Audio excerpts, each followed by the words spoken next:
Superfan channel owner? Who's that? Yeah, the Superfan channel owner. Yeah, he stood there last season with chest and said the League Cup is beneath a club like Arsenal.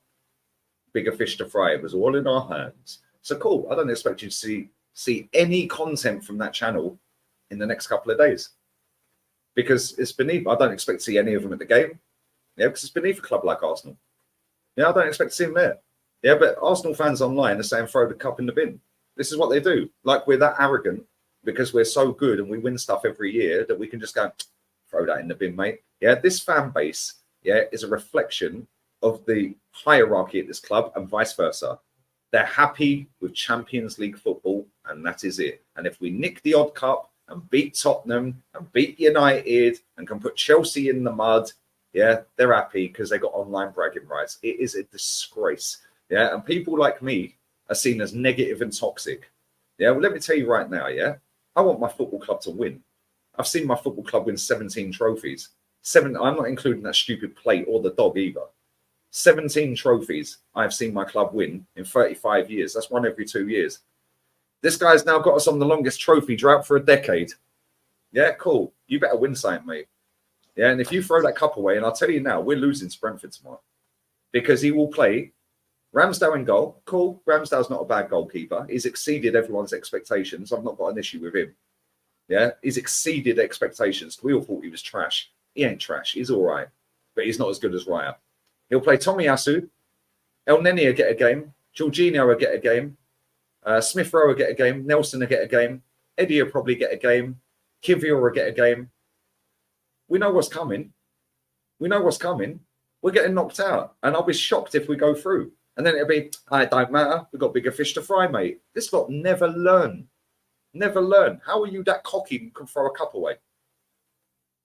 Pathetic. I hear where. Listen, I get where you're coming from. This here says breaking news. Next to Partey, Timber, Martinelli, Rice, and Trossard, Saka is now injured and is likely to not likely to feature at Bournemouth on the weekend. This is worrying.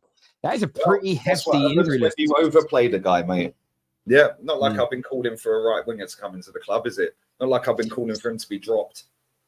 But he got 2G, he got 2 GA at the weekend. Yeah, watch when the GA dries up, mate, and then he does a mad injury because that guy is literally. Yeah, when people talk about red zone and all of that, yeah, I'm telling you, that guy, and I touch wood, and I, God forbid, I hope he don't get a mad injury. Yeah, I hope he don't. Yeah, but he is very, very close, and it's very troubling. Yeah, but he's the only player, like you said last week, everyone's like droppable. He's the only one in the squad that is not droppable because he plays him every week. If we only could sack Lee as a Gunner supporter, is what Kevin L says here. Yeah, if only there was maybe even 10% of Arsenal fans online with my attitude, mate, we might actually win stuff. Yeah, unfortunately, you lot get sucked in by a dog and a plate and PR and, best looking Spaniard we know. Like, come on, turn it in. Don't see this at any other foreign club around the world, mate. Got Albert up stadiums and on the megaphone holding their players accountable. Alberto here says we needed to be more ruthless this past transfer window. Half of the bench players we have right now. I wanted us to sell. North London derby result not acceptable. Facts. Excuse me. Sorry.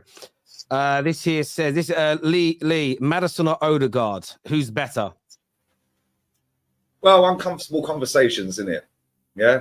I got told he couldn't press. Yeah. Well, he pressed Jorginho pretty well for the goal. Got told he couldn't press. Oh, he can't press. Can't press, mate. Yeah, there's a way you could get them both in the team. You could play one at number 8 and one at number 10. Yeah, but for me, I've wanted Maddison at Arsenal for years, mate. What a footballer. Yeah, that guy turns up. Even in a dead Leicester team, is their best player. And this is what comes back to Colwill earlier. Even in a dead team that got relegated, he was still the best player. And he turned up week in, week out. Yeah, and he was the one that walked off the pitch and you go, do you know what? He played well today. Yeah, Maddison all day long, mate. Yeah, Gibraltar guard disappears in way too many big games. Stat pads against Dross. Yeah, scored the odd goal against Man United or Tottenham and everyone gets hype. Maddison all day long, mate. This here from Harrison. He says, Lee, I got into an argument with my friend. I told him that Odegaard disappears in every important game for Arsenal. For example, the Everton loss last year and the Southampton draw, to name a few. Do you agree? Yep. The Everton loss last season, Tarkowski pushed him out the way and won the header 1-0. Come on. Yeah, every big game. He is literally like Bruno Fernandes. Yeah, disappears in the big games away from home. Yeah, even the big games at home at times. Yeah, embarrassing. Yeah, listen, when you play to his strengths, he's a good footballer. But I had this conversation with Rance before we came on here. He is literally Ozil Mark II. Yeah, with shooting. He'll shoot and he'll score. Fantastic. He'll get more goals than Ozil will. But when it really matters and the chips are down, that guy disappears, mate.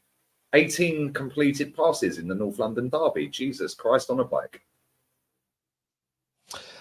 Big Ange, who's a Spurs fan, says Woolwich should have had a red card for a very dangerous tackle on the keeper. Do you think Nketiah was lucky not to see red for that tackle? Yep. If he connects with that guy's career's finished. That would have been one of the nastiest leg breaks you'll ever see, mate. Yeah, and he'd never recover from that. Horrible. Yeah, very, very lucky. This here says, so Terry, are Arsenal scary or is it Tottenham? No, League One is scary. I don't take back what I've said about Arsenal. I still think they're a force to be reckoned with that's going to keep getting better. Spurs, listen, I think they've started impeccably well. Spurs have surprised me, I can't lie. I've watched a bit of them, but they played very well. Yeah, they've looked good, but I would say this. I've seen Everton get 2 new managers in the past. One was Roberto Martinez, one was Ancelotti.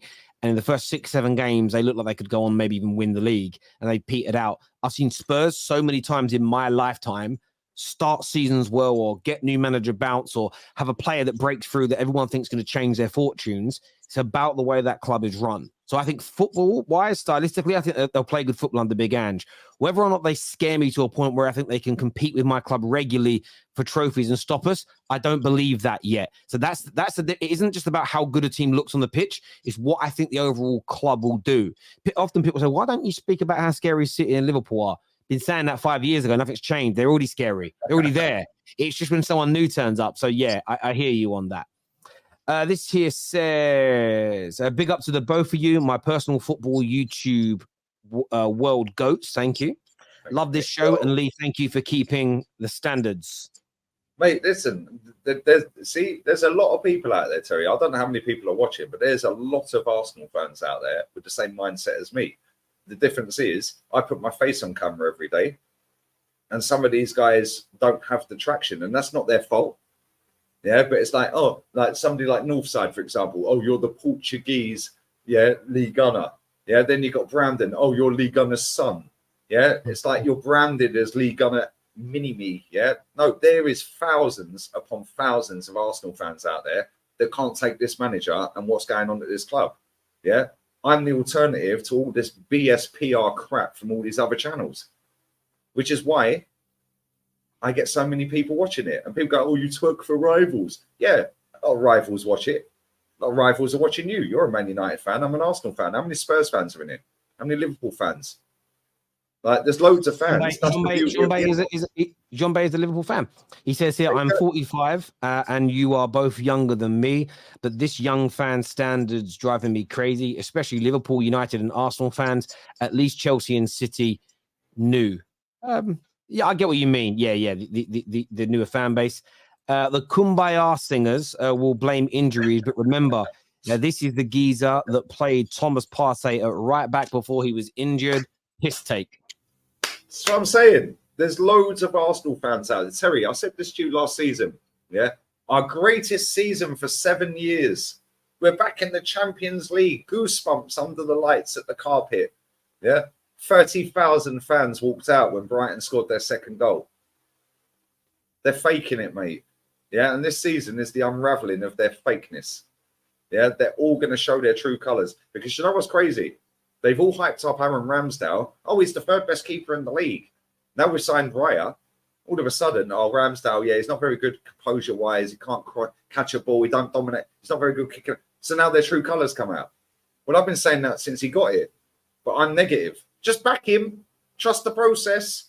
But now, as soon as something comes to light, i.e. a new goalkeeper, now their true colours come out. This lot are a bunch of fakers, mate. Yeah. And I can sleep so nice at night knowing I speak the truth every day. Yeah. It's my truth. People might not like it, but I say what I want and what I feel. And I sometimes get it wrong.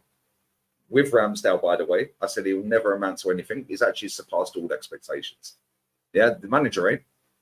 Yeah. I'm still right on the manager. I hear you, bro. Solomon here says Lee, I can't pronounce are shit, and the Saudi league, contrary to your opinion, is not the most competitive league in the world. Well, it is though, isn't it? Go and have a look at the front three, yeah, of Al Ahly. Yeah, it's better than most front threes in the Premier League. St. Maximin, Firmino, and Mahrez. Gabby Baker and Kessie in midfield. I get what you mean by competitive, because there's an argument to say the Championship's more competitive than the Premier League, because what you mean, but the quality isn't as good in the Saudi League as the Premier League, would you say? But the entertainment's hilarious. It's great. 7-goal thriller the other night on the watch along. Yeah, Ronaldo. I wanted to see that guy get in tears, and I was in tears because he scored twice. Killing it, isn't he? He's the best performing player in the most competitive league. That shows how good he is, doesn't he? I do actually think that is the most competitive in terms. But people take it out of context. It's the most competitive in terms of they're trying to win it. Yeah, Al Ittihad. Well, I think, yeah. There's loads of, again. I think why it'll also appear competitive, and again, it may level out, but because they all those teams have so many top players each, it's like I don't know who's going to win. Therefore, it's really competitive. Where in the Premier League, I think we know who the best is, we know who the worst is, so we already kind of know how things are going to play out to a degree. They're all trying to go above and beyond the Call of Duty to try and actually get over Al Ittihad. Yeah, I've got a mate who only started watching MMA and UFC like 5 months ago. Every single, all fights in the UFC could go anywhere at any moment because of how thin the gloves are and everything else. But generally speaking, still the favorites win, right? But because he doesn't know anything about the game yet, the fight game yet, doesn't know anything about MMA yet, really, it's ultra competitive for him because he has no idea who's going to win each fight. So sometimes when you're new to a league or new to a brand new sport, it is more fun than when you almost know exactly what's going to happen. And they have a water break in the Saudi league as well. So there's always 13, 14 minutes stoppage time in the second half. There you go. Yeah. I think Ronaldo's killing it this year. I read somewhere. He's smashing it, mate. Like, he's killing it this season. But do you know what? Yeah, his first goal should have been disallowed. Yeah, like I said about Ajax with the flares on the pitch. Yeah, how Mendy couldn't see the ball. That should have been stopped. But do you know what? I get why it weren't, because it was the Al Ahly fans that threw the flare on the pitch. So tough. You cost your goal. You cost your goal. What we've all heard from Lee today, people, and you make sure you clip this up, is that a 38-year-old that he has said isn't even in the top 50 players of all time, 38 years of age, has 15 goals in 14 games in the most competitive league in the world, according to League Gunner. Remember that. There's not been 14 games this season.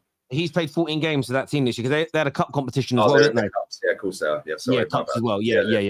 So he actually won a cup. He scored twice. 15 goals in 14 games by a 38-year-old in the most competitive league in the world, League Gunner has just told us. Yeah. Go. It is the most competitive league in the world right now. Yeah, in terms of they're all having a go. Are Arsenal having a go? No. Did the bare minimum. Are United having a go? No. They're all just. I hear you, mate. I do not understand why Martin is captain of Arsenal and Norway. He's too quiet for me. I like Keane, Adams, etc. I still think Declan Rice will take that armband from him. And there you go. This guy, big up to you, Magna. Yeah, this guy watches me all the time, relentlessly. Big ups, real one from day one. Yeah, nearly 5 years. This guy is Norwegian and doesn't understand why Martin Odegaard is captain of Norway, his home country. Yeah, but I'm some like weird guy, and you're a hater. Oh, you're a hater. He's world class. No, he's not. He's waving at me on Gibraltar Rock, mate. Disappeared. 18 completed passes in the NLD. Do me a favour. Get in the bin. This next question is going to kill you, Lee. If you had to choose, keep Arteta or get Ten Hag. It's a mid-off, isn't it? All right, let me ask you this question. Let me change the question slightly. You've only got a choice of 3 managers to come in there and take your team forward. Keep Arteta, bring in Ten Hag, or your favourite, or Big Sam. Yeah, or Big Sam. I knew you were going to say Big Sam. Big Sam. Now, to be fair, out of the two, I'm not gonna be a dickhead with it. Out of the two, Arteta. Because well, before this season started, at least I could see what he was trying to do. I can't see what Ten Hag's doing, mate. Yeah, I get you. Listen, I think that's a fair bit of analysis.